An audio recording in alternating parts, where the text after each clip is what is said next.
नमस्कार, मी मनस्वीच लाईफमध्ये तुमचं मनापासून स्वागत करते. तर खूप दिवसापासून हा व्हिडिओ बनवायचा होता. जवळजवळ ह्या गोष्टीला आता दीड महिना झाला असेल. तुमच्यासोबत एक गोष्ट शेअर करायची होती. मध्यंतरी काही दिवसांमध्ये माझे व्हिडिओज येत नव्हते. जवळजवळ 1 महिना व्हिडिओमध्ये गॅप पडला होता. मी अजिबात व्हिडिओ टाकलेले नव्हते. त्याचं रिझन आज तुमच्यासोबत म्हटलं शेअर करावं थोडक्यात. खूप दिवसापासून माझे ब्लॉग जर तुम्ही कंटिन्यू पाहत असाल तर तुम्हाला माहिती असेल की खूप दिवस माझी तब्येत ठीक नव्हती. म्हणजे सतत मला एक त्रास होत होता आणि माझं डॉक्टरकडे जाणं येणं चालू होतं. तर मला किडनी स्टोनचा त्रास होता. मी सांगितलं होतं तुम्हाला. आणि स्टोनची साईज खूप मोठी होती. त्याच्यामुळे त्रास खूप होता. 2 वर्ष झाली हा मी त्रास सहन करते. मला ऑपरेशन करून घ्यायचं नव्हतं म्हणून मी खूप अंगावर काढलं. खूप औषधं खाल्ली, झाडपाल्याची औषधं खाल्ली, होमिओपॅथिक खाल्ली. त्याच्यानंतर कोणी काही सांगितलं तर ते सुद्धा औषध मी करून बघितलं. अगदी निसर्गोपचार तज्ञ डॉक्टर स्वागत तोडकर जे कोल्हापूरला त्यांचं हे आहे, तिथंसुद्धा मी जाऊन आली. त्यांच्या मिसेसला भेटून आली. तिकडून पण मी औषध घेऊन आली. पण मला फारसा इफेक्ट पडला नाही. फक्त 2 mm खडा माझा कमी झाला होता. पण एक्झॅक्ट त्याच औषधांनी कमी झालेला की दुसऱ्या कुठल्या औषधांनी मला समजलं नाही. कारण बॅक टू बॅक मी दोन्ही औषधं घेतली होती. त्याच्यामुळे मला समजलं नाही ते कुठल्या औषधांनी कमी झाला. पण त्या मॅडमनी मला सांगितलं होतं की तुम्हाला अजून एकदा यावं लागेल आणि तेव्हा जाऊन ते कमी होईल. कारण खड्याची साईज खूप मोठी आहे. कदाचित मी जायला हवं होतं. मी ठरवलं होतं जायचं. पण मध्यंतरी अगदी मी मुंबईला जाऊन आली तशी एक 15 ते 20 दिवसामध्ये मला त्रास इतका प्रचंड प्रमाणात वाढला की अक्षरशः मला उठताही येत नव्हतं. इतकी माझी कंडिशन बेकार झाली. सडनली गुरुवार होता आणि रात्री जेवण वगैरे करून मी व्यवस्थित झोपली आणि त्या रात्री मला हलकासा त्रास चालू झाला आणि तो त्रास इतक्या प्रमाणावर वाढला की अक्षरशः मला सकाळी उठवत नव्हतं. पण ग्रेशूचं स्कूल होतं त्याच्यामुळे उठून मी कसं टिफिन बनवलं, तिला स्कूलमध्ये पाठवलं आणि मी परत झोपली. इतका भयानक त्रास. गुरुवारची रात्र, शुक्रवार, शनिवार हे 2 दिवस अक्षरशः म्हणजे झोपून गेले. इतका भयानक त्रास झाला मला मागच्या महिन्यामध्ये. म्हणजे आत्ता चालू आहे मार्च, तर माझा असतो जानेवारी महिन्यामध्ये स्टार्ट झाला आणि इतक्या भयानक लेवलला वाढला की खरंच माझं उठणं अवघड झालं. मग मला सडनली मम्मीला फोन करून बोलून घ्यावं लागलं. इतक्या शॉर्ट नोटीसवर मम्मी इथं आली. आल्यानंतर मी परत माझं चेकअप सुरू झालं. मग त्याच्यामुळे थोडं मला गोळ्या वगैरे दिल्या गेल्या आणि त्याच्याने असं झालं की त्या गोळ्याने अजिबात पेन थांबत नव्हतं. इतकं भयानक पेन व्हायला लागलं आणि मग ते अगदी सहन करणं अशक्य झालं. मग मी माझ्या हॉस्पिटल वाऱ्या चालूच होत्या. मम्मी घरात होती त्याच्यामुळे घरचं टेन्शन नव्हतं, ग्रेशूचं टेन्शन नव्हतं आणि मग सगळे रिपोर्ट्स वगैरे काढले गेले आणि मग असं समजलं की खडा एकदम किडनीच्या तोंडाला येऊन लागलेला आहे आणि खड्याचा कलर ब्लॅक हार्ड आहे. त्याच्यामुळे त्याला ऑपरेशन करूनच काढावं लागेल. असा तो पडणार नाही. कितीही औषधं खा, हा त्रास तुम्हाला होतच राहणार आणि पुढे जाऊन अजून काही त्रास वाढायच्या अगोदर हा ऑपरेशन करून काढला गेला पाहिजे. असं जेव्हा डॉक्टरांनी सांगितलं तेव्हा खरं सांगायचं म्हटलं तर मी खूप घाबरलेली होती. अक्षरशः मला ऑपरेशन नको होतं म्हणून मी 2 वर्ष तो त्रास सहन केला आणि शेवटी परत तीच वेळ आली माझ्यावर ऑपरेशन करून घेण्याची. मग होय नाही करत एक दिवस ठरला ऑपरेशनचा. त्या दिवशी ऑपरेशनला आम्ही गेलो. माझं ऑपरेशन इथे जसं ह्याच्या अगोदर जे 2-3 व्हिडिओ आले असतील त्याच्यामध्ये मी तुम्हाला दाखवले की मी डॉक्टरांकडे जाते, व्हिजिट करते. माझं चालू आहे सध्या. अजून पण माझं जाणं चालू आहे डॉक्टरांकडे. पण 7 फेब्रुवारीला माझं ऑपरेशन करायचं ठरलं आणि 6 तारखेला मला ॲडमिट करून घेतलं गेलं. ॲडमिट केल्यानंतर सगळे रिपोर्ट्स वगैरे काढले गेले. सगळं काही नॉर्मल होतं. BP वगैरे सगळं नॉर्मल होतं. मग सकाळी पहाटेचा आम्हाला टायमिंग दिला ऑपरेशनचा आणि हे माझं ऑपरेशन आम्ही लेझर ट्रीटमेंटनी करून घेणार होतो. कारण त्याच्यामध्ये पण 2-3 पद्धती आहेत ज्या आम्हाला डॉक्टरांनी खूप छान पद्धतीने समजावल्या. पण आम्हाला लेझर ट्रीटमेंटनी हवं होतं. त्याच्यामुळे ती नवीन टेक्नॉलॉजी आत्ता आली आणि त्या हॉस्पिटलमध्ये ते एकच डॉक्टर असे होते जे ते ऑपरेशन करू शकत होते. तर त्यांच्याच रेफरन्सने आम्ही गेलेलो. त्याच्यामुळे आम्हाला गोष्टी खूप इझी पडल्या आणि फायनली माझ्या ऑपरेशनचा दिवस आला. 7 तारखेची सकाळ आली आणि मला ऑपरेशनला सकाळी 8:30ला आतमध्ये घेऊन गेले. 8:30ला घेऊन गेले पण लगेच ऑपरेशन थिएटरमध्ये घेऊन गेले नाहीत. कारण बरेच पेशंट होते. 4-5 पेशंटचं ऑपरेशन होतं आणि माझं लेझर ट्रीटमेंटचं होतं. जे माझ्यासोबत जे काही ऑपरेशनचे पेशंट होते त्यांचं सगळ्यांचं वेगळ्या पद्धतीचं ऑपरेशन होतं किडनी स्टोनचं आणि माझं एकटीचंच वेगळ्या पद्धतीचं होतं. त्याच्यामुळे सगळ्यात लास्ट माझं ऑपरेशन करण्यात आलं आणि माझ्या घरच्यांना बाहेर काहीच माहीत नव्हतं. म्हणजे त्यांना एवढंच माहिती होतं की 8:30ला हिला ऑपरेशनला घेऊन गेलेत. घरचे खूप घाबरले. 12 वाजले, 1 वाजले, त्यांना काहीच समजत नव्हतं ऑपरेशन चालू आहे की नाही किंवा काय झालं आहे, काहीच डॉक्टर सांगत नाहीत बाहेर येऊन. त्याच्यामुळे त्यांना खूप घाबरलेले ते पण. पण आतमध्ये सलाईन लावून आम्हाला आतमध्ये ठेवलं होतं. त्याच्यामुळे ऑपरेशनला आम्हाला सगळ्यात लास्ट घेऊन जाण्यात आलं जेव्हा सगळ्यांचे ऑपरेशन्स झाले. जवळ दीड की 2 वाजता मला ऑपरेशनला घेऊन गेले आणि 4:15च्या दरम्यान मला ऑपरेशन थिएटरमधून बाहेर काढले. तो दिवस माझ्यासाठी खूप म्हणजे मी तो नाही विसरू शकत, इतका भयानक होता. मी खूप घाबरलेली सुरुवातीला आणि मग नंतर समर्थांच्या नावाचा मी जप करत राहिली. त्याच्यामुळे मला बऱ्याच गोष्टींमध्ये हेल्प झाली. स्पेशली मी जे इंजेक्शन देतात अगोदर ऑपरेशनच्या अगोदर, त्या इंजेक्शनला घाबरून ऑपरेशनला नाही म्हणत होती. पण ते इंजेक्शन मला कधी दिले, मी कधी बेशुद्ध झाली, मला काहीच समजलं नाही. आणि जेव्हा मी शुद्धीवर आली तेव्हा मला असं सांगण्यात आलं की तुमचं ऑपरेशन झालेलं आहे. पण जेव्हा मी शुद्धीत आली त्याच्यानंतर मला प्रचंड त्रास झाला. इतका त्रास की तो सहन करण्यापलीकडे होता. जेव्हा मम्मी, माझं बाळ आणि ग्रेशूचे पप्पा आतमध्ये आले, तेव्हा अक्षरशः मला ग्रेशूला बघून एक आईला जो आनंद होतो, तो आनंदसुद्धा मला व्यक्त करता येत नव्हता. कारण मी जवळ-जवळ 2 दिवसांनी ग्रेशूला बघितलं होतं. म्हणजे गुरुवारी मी तिला पाहिलं नव्हतं. गुरुवारी दिवसभर एकदा भेट झाली होती माझी, पण ती रात्र दुसऱ्या दिवशीची सकाळ म्हणजे जवळपास एक रात्र एक दिवस पूर्ण मी ग्रेशूला पाहिलं नव्हतं. आणि जेव्हा ग्रेशू माझ्या समोर आली तेव्हा तो क्षण माझ्यासाठी खूप भारी होता, की आता ऑपरेशन झालं आहे, सगळं व्यवस्थित झालं आहे डॉक्टरांच्या सांगण्यानुसार आणि माझं बाळ आता माझ्या समोर आलं आहे, तर तिला असं छान मिठीत घ्यावं असं काहीच नाही घडलं. मला पेन इतक्या लेवलला होतं की मी ग्रेशूकडे अगदी बघूनसुद्धा न बघितल्यासारखं केलं. मला ते फीलच झालं नाही की माझं बाळ इथे आलं आहे असं. आणि मला जेव्हा बाहेर शिफ्ट करण्यात आलं ऑपरेशन थिएटरमधून, तेव्हा ते पेन इतक्या प्रमाणात वाढलं. मला इंजेक्शन्स देत होते सलाईनमधून, पण काहीच फरक पडत नव्हता. आणि मग नंतर थोड्या वेळाने त्यांनी दुसरं इंजेक्शन दिलं मला पेन किलर. त्याच्यानंतर मला थोडं रिलीफ वाटलं. पण ते कुठेतरी बेशुद्धीची धुंद होती. सतत झोप येत होती. ती रात्र छान झोप लागली मला हॉस्पिटलमध्ये. माझं 7 तारखेला ऑपरेशन झालं.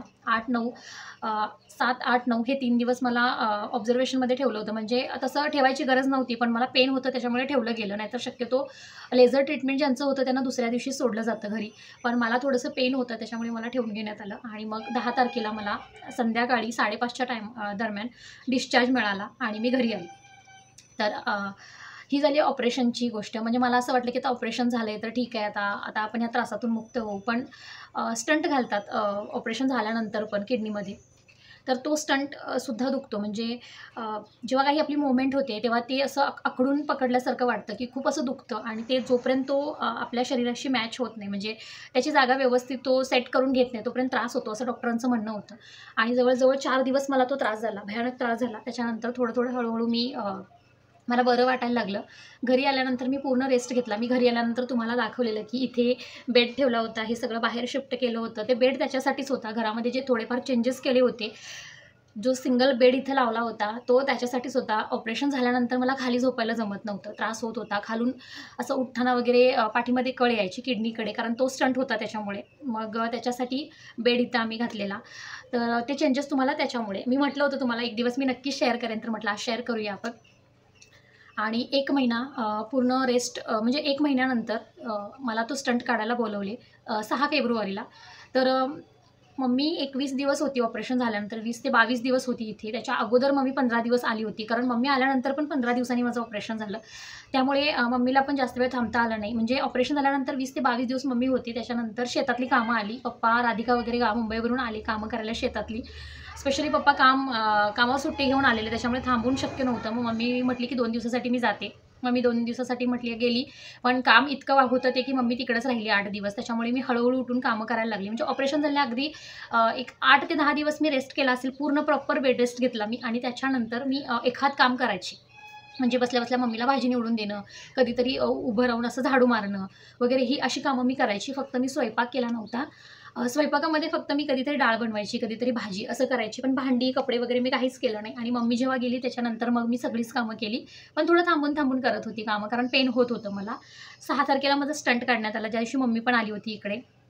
स्टंट काढल्यावर थोडासा त्रास झाला मला आणि मी घरी आली. त्या रात्री मला एवढा काय म्हणजे स्टंट काढताना त्रास झाला आणि त्याच्यानंतर हलकंसं पेन होत होतं, पण एवढं नव्हतं. आणि ती रात्र पण छान गेली, म्हणजे व्यवस्थित गेली. आणि दुसऱ्या दिवशीपासून परत मला किडनीमध्ये बॅक साईडला दुखायला लागलं, जसं किडनी स्टोन असल्यावर दुखतं सेम तसं. मी 3-4 दिवस सांगत होती घरच्यांना की मला दुखते. घरचे म्हणत होते की आता ऑपरेशन झालं, स्टंट काढलाय, मे बी म्हणून दुखत असेल, कारण त्याचा पहिलाचा आकार होता, तो आकार घेते, त्या पद्धतीचं काहीतरी होत असेल आणि म्हणून दुखत असेल, थोडंसं सहन कर असं बोलले मला घरचे. आणि डॉक्टरांनी पण मला गोळ्या दिल्या होत्या, पेनकिलर होत्या त्याच्यामध्ये स्पेशली. तर मी पेनकिलर खात नाही, शक्यतो मी अवॉइड करते. सो मी खाल्ल्या नाही डॉक्टरांनी दिलेले पेनकिलर, पण बाकीच्या ज्या गोळ्या होत्या त्या सगळ्या मी खाल्ल्या होत्या. त्याच्यामध्ये पॅरासिटामॉल ती मी खाल्ली नव्हती, फक्त बाकी सगळ्या मी गोळ्या घेतल्या होत्या. पण 5-6 दिवस झाले आणि त्रास इतक्या प्रमाणात वाढला की मला तो सहन होईना. मग शेवटी म्हटलं डॉक्टरकडे जावं. कारण आता हे सहन करणं पॉसिबल नाही आहे. मग डॉक्टरांकडे गेली. डॉक्टरांना पहिला कॉल केला, मग त्यांनी अपॉइंटमेंट दिली. त्या दिवशी आम्ही गेलो हॉस्पिटलमध्ये. गेल्यानंतर परत माझं स्कॅनिंग करण्यात आलं. म्हणजे किडनी स्टोन काढून पण, म्हणजे त्यांचं असं म्हणणं होतं की पूर्ण स्टोन गेलेला आहे, पूर्ण पावडर झालेला आहे. कुठेतरी एक पावडर राहते, चुरा राहतो, तो हळूहळू बाहेर पडतो. त्याच्यामुळे इतका त्रास नाही व्हायला पाहिजेत म्हणून मग त्यांनी उगाच शंका नको म्हणून स्कॅनिंग केलं. आणि स्कॅनिंगमध्ये असं दिसलं की छोटासा खडा अगदी बाहेर यायच्या मार्गावर आहे. म्हणजे अगदी बाहेर यायच्या ठिकाणी एकदम तो लागला येऊन, आणि त्याच्यामुळे मला भयंकर प्रमाणात त्रास होत होता. पण त्यांचं असं म्हणणं होतं की ते आम्ही स्टंट घातला होता, त्याच्या बॅक साईडला तो होता मे बी, आणि त्याच्यामुळे ह्याच्या अगोदरच्या स्कॅनिंगमध्ये आम्हाला दिसला नाही. कारण जेव्हा स्टंट काढला त्या दिवशी पण स्कॅनिंग झालं होतं, पण तेव्हा काहीच नाही दिसलं, सगळं ओके वाटलं म्हणून त्यांनी स्टंट काढला. पण तो स्टंट जेव्हा खेचून काढतात त्यांनी, तेव्हा त्याच्यासोबत ते यायला हवं होतं असं त्यांचं म्हणणं होतं, पण आला नाही, कारण तो बॅक साईडला वगैरे होता असेल. पण आत्ता तो बाहेर यायच्या अगदी जागेवर आला आहे आणि थोडंसं त्रास होईल, पण आता तो बाहेर पडू शकतो कधीही असं सांगितलं. आणि मग मला गोळ्या दिल्या, 2 गोळ्या मला दिल्या. आणि ती गुरुवारचा दिवस होता, मी गोळ्या घेतल्या. आणि शुक्रवारी होळी होती. मी बोलली तुम्हाला, गुरुवारच्या दिवशी मम्मी आली होती, मला अचानक हॉस्पिटलला जावं लागलं. त्याच दिवशी मला पेन होत होतं आदल्या रात्रीपासून, म्हणून मग मी त्या दिवशी गेली. स्कॅनिंग झालं, गोळ्या चेंज करून दिल्या गेल्या, आणि गुरुवारी मी गोळ्या खाल्ल्या. गुरुवारी रात्री मी 1 गोळी खाल्ली, आणि शुक्रवारी सकाळी जेव्हा ग्रेशूचं लोटांगण होतं गावी, तेव्हा मला थोडासा त्रास व्हायला लागला. मग असं मी बघितलं की तो खडा पण पडला, साबुदाणा जेवढा असतो तेवढ्या आकाराचा स्टोन पण पडला. आणि मग त्याच्यानंतर थोडं बरं वाटलं मला, पण अजूनही हलकंसं पेन आहे. असं नाही आहे की पूर्ण पेन गेलं आहे. मग आम्ही परत डॉक्टरांना व्हिजिट दिली, म्हणजे आमचे जे फॅमिली डॉक्टर आहेत त्यांना सांगितलं हे सगळं. तर त्यांचं असं म्हणणं होतं की ऑपरेशन झाल्यानंतर पण 2 ते 3 महिने कुणाकुणाला त्रास होतो, कारण त्या जागेला ती जखम झालेली असते. आणि ऑपरेशन करताना पण थोडंफार लेझरनं हे केलेलं असतं, त्याच्यामुळे आतमध्ये जखमा असतात आणि त्या दुखतात. तर घाबरण्यासारखं काहीच नाही आहे. थोडंसं एक 2 महिने आपण बघूया, आणि त्याच्यानंतर एकदा परत सोनोग्राफी करून बघूया, म्हणजे अजून काही खडा वगैरे आहे का. त्याच्यामुळे सध्या आम्ही सोनोग्राफी करायचं थांबवलं. आम्ही करणार होतो सोनोग्राफी गेल्या आठवड्यातच, पण डॉक्टरांनी तसं सजेस्ट केल्यावर आम्ही थांबवलं ते. सो अशा पद्धतीने, म्हणजे ज्या गोष्टी मला नको होत्या त्या गोष्टी घडल्या. आणि ऑपरेशन झालं एकदाचं. असं नाही आहे की ऑपरेशन झालं म्हणजे ते परत होत नाही, होतात परत. डॉक्टरांचं असं म्हणणं आहे की आता काळजी घेतली पाहिजेत. तर जेवढी होता होईल तेवढी काळजी तर मी घेईनच, पण शेवटी खाण्यापिण्यावर असतं. कशातून काय उत्पन्न होईल सांगता येत नाही. प्रत्येकाला असतो किडनी स्टोन, त्याच्या शरीरावर अवलंबून असतं. पण तो त्रास इतका भयानक लेवलचा असतो की सहनशक्तीच्या पलीकडचा असतो. फायनली किडनी स्टोनचं मी ऑपरेशन करून घेतलं. तुमच्यासोबत ही गोष्ट मी तेव्हाही शेअर करू शकली असती, हॉस्पिटलचे ब्लॉग बनवू शकली असती, व्हिडिओ बनवू शकली असती, पण मला तेवढं नाही शेअर करावंसं वाटलं. मला काही गोष्टींना अशा प्रायव्हेट राहिलेल्या बऱ्या. म्हणजे मी आता हॉस्पिटलमध्ये जाते, मी आता औषधं घेते, हे सगळं मला स्पेशली नाही आवडत ते दाखवायला. पर्सनली त्या गोष्टी मला दाखवायला आवडत नाही. मी तुमच्यासोबत आता मी यूट्यूबच्या थ्रू मी डेली व्लॉग बनवते, ह्या थ्रू मी तुमच्यासोबत जोडली गेली आहे. तर काही गोष्टी माझ्या लाईफबद्दल आता तुम्हाला समजल्या असतील, इथून पुढेही समजतील. पण आता हॉस्पिटलमध्ये तेव्हा तो क्षण असा नव्हता की फोन घ्यावा आणि व्हिडिओ करावा, असा नव्हता. आता ते सगळं व्यवस्थित कव्हर होत आले. जवळजवळ 1.5-2 महिने होत आलेत. म्हणजे आता येणाऱ्या 7 तारखेला 7 एप्रिलला 2 महिने कंप्लीट होतील माझं ऑपरेशन होऊन. आणि आज तारीख आहे 26. तर अजून एक 2 महिने कंप्लीट होतील. म्हटलं आत्ता आपण ही माहिती देऊ शकतो. तर मी असं म्हणेन की जे कोणी माझे व्हिडिओ बघतात, प्लीज पाण्याचं प्रमाण वाढवा. किडनी स्टोनचा त्रास कधी कुणाला उठेल सांगता येत नाही. सध्या हे प्रमाण खूप वाढलं आहे. खूप लोकांमध्ये मी हा प्रॉब्लेम बघते. इतकी ऑपरेशन्स होतात किडनी स्टोनची. त्या दिवशी माझ्यासोबतच 7 ते 8 ऑपरेशन्स झाले. माझं झालं त्याच दिवशी. आणि आता माझ्या आजूबाजूला पण बऱ्याच लोकांना हे त्रास आहेत. माझ्या गावी पण बऱ्याच लोकांना, अगदी माझ्या काकांना वगैरे पण त्रास आता हे चालू झालेले आहेत किडनी स्टोनचे. माझ्या बहिणीला सुद्धा त्रास चालू झाला आहे किडनी स्टोनचा. राधिका आहे, तिच्या बहिणीला पण हा त्रास आहे. बऱ्याच लोकांना मी आता बघते. तर प्लीज पाण्याचं प्रमाण वाढवा, होता होईल तेवढं पाणी प्या, आणि स्वतःची काळजी घ्या. आपण म्हणतो खूप कमी वयामध्ये खूप गोष्टींना आता सामोरं जावं लागतंय. तब्येतीची हेळसांड खूप महागात पडू शकते. विनंती आहे तुम्हाला की स्वतःची काळजी घ्या, आणि जरी तुम्हाला काही त्रास वगैरे झाला तर पटकन डॉक्टरांकडे जा. हे ऑपरेशन मी 2 वर्ष अगोदर जर केलं असतं तर कदाचित मला इतका त्रास सहन करावा लागला नसता. तेव्हा 6 mmचा खडा होता जेव्हा मला ही गोष्ट समजली किडनी स्टोन आहे, आणि तो इतक्या प्रमाणात वाढत गेला. डॉक्टरांचं असं म्हणणं होतं की ब्लॅक जो स्टोन असतो तो शक्यतो विरघळत नाही, तो खूप हार्ड असतो आणि त्याला ऑपरेट करूनच काढावं लागतं. आणि ह्या गोष्टी तेव्हा आम्हाला कुठल्या डॉक्टरांनी व्यवस्थित सांगितल्या नाहीत. म्हणजे ज्या डॉक्टरांकडे आम्ही ट्रीटमेंट घेत होतो त्यांनी आम्हाला ह्या गोष्टी व्यवस्थित समजून सांगितल्या नाहीत. आणि जर ह्या गोष्टी तेव्हा मला समजल्या असत्या तर मी तेव्हाच ऑपरेशन करून घेतलं असतं 2 वर्षापूर्वी, आणि हा त्रास टळला असता पुढे.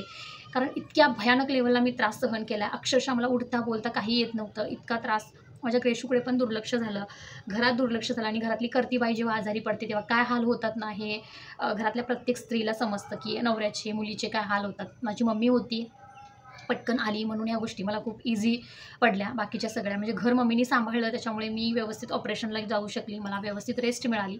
इथून मी मुंबईला जाऊ शकली असती, तिथे ऑपरेशन करून घेऊ शकली असती, तिथे पण चांगली चांगली ट्रीटमेंट आहे. पण ग्रेशूचं स्कूल आणि तिच्या एक्झाम्स हे सगळं बघता मला इथून हलणं पॉसिबल नव्हतं, त्याच्यामुळे मी मम्मीलाच इथं बोलवून घेतलं. आता हा व्हिडिओ मी इथंच थांबवते, मला स्वयंपाक करायचा संध्याकाळचा. ग्रेशू नाही आहे घरात, त्याच्यामुळे अजिबात करमत नाही आहे. चला, आजचा व्हिडिओ मी इथंच एंड करते. परत भेटू एक छानसा व्हिडिओ घेऊन, तोपर्यंत बाय बाय.